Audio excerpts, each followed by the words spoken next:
ನಮಸ್ಕಾರ ವೀಕ್ಷಕರೇ, MMK TV ಕನ್ನಡಗೆ ಸ್ವಾಗತ. ನಾನು ಮೋಹನ್. ಬೆಂಗಳೂರು ಗ್ರಾಮಾಂತರ ಜಿಲ್ಲೆಯ ದೇವನಹಳ್ಳಿ ತಾಲೂಕಿನ ಬೂದಿಗೆರೆ ಪ್ರದೇಶದಲ್ಲಿ ಭೀಕರ ರಸ್ತೆ ಅಪಘಾತವೊಂದು ಸಂಭವಿಸಿತು.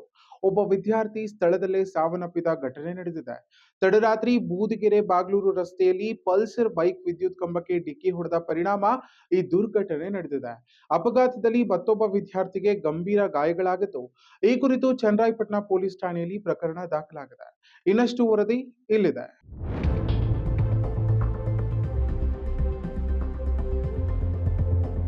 ಬೆಂಗಳೂರು ಗ್ರಾಮಾಂತರ ಜಿಲ್ಲೆಯ ದೇವನಹಳ್ಳಿ ತಾಲೂಕಿನ ಬೂದಿಗೆರೆ ಹಾಗೂ ಬಾಗಲೂರು ರಸ್ತೆಯಲ್ಲಿ ತಡರಾತ್ರಿ ಸಂಭವಿಸಿದ ಭೀಕರ ರಸ್ತೆ ಅಪಘಾತದಲ್ಲಿ 22 ವರ್ಷದ ವಿದ್ಯಾರ್ಥಿ ಪ್ರಶಾಂತ್ ಸ್ಥಳದಲ್ಲೇ ಸಾವನ್ನಪ್ಪಿದ್ದಾರೆ. ಹೌದು, ಪಲ್ಸರ್ ಬೈಕ್ನಲ್ಲಿ ಪ್ರಯಾಣಿಸುತ್ತಿದ್ದ ವೇಳೆ ನಿಯಂತ್ರಣ ತಪ್ಪಿದ ಬೈಕ್ ವಿದ್ಯುತ್ ಕಂಬಕ್ಕೆ ಡಿಕ್ಕಿ ಹೊಡೆದ ಪರಿಣಾಮ ಈ ದುರ್ಘಟನೆ ನಡೆದಿದೆ ಎಂದು ತಿಳಿದು ಬಂದಿದೆ. ಅಪಘಾತವಾದ ತೀವ್ರತೆಗೆ ಪ್ರಶಾಂತ್ ಸ್ಥಳದಲ್ಲೇ ಪ್ರಾಣ ಕಳೆದುಕೊಂಡಿದ್ದು, ಅವರ ಜೊತೆಗಿದ್ದ ತೇಜ ಎಂಬ ವಿದ್ಯಾರ್ಥಿಗೆ ಗಂಭೀರ ಗಾಯಗಳಾಗಿವೆ. ಗಾಯಾಳುವನ್ನ ತಕ್ಷಣವೇ ದೇವನಹಳ್ಳಿ ಸರ್ಕಾರಿ ಆಸ್ಪತ್ರೆಗೆ ದಾಖಲಿಸಲಾಗಿದ್ದು, ಚಿಕಿತ್ಸೆ ಮುಂದುವರೆದಿದೆ. ಮೃತದೇಹವನ್ನ ದೇವನಹಳ್ಳಿ ಆಕಾಶ್ ಆಸ್ಪತ್ರೆಗೆ ಶವಾಗಾರಕ್ಕೆ ರವಾನೆ ಮಾಡಲಾಗಿದೆ.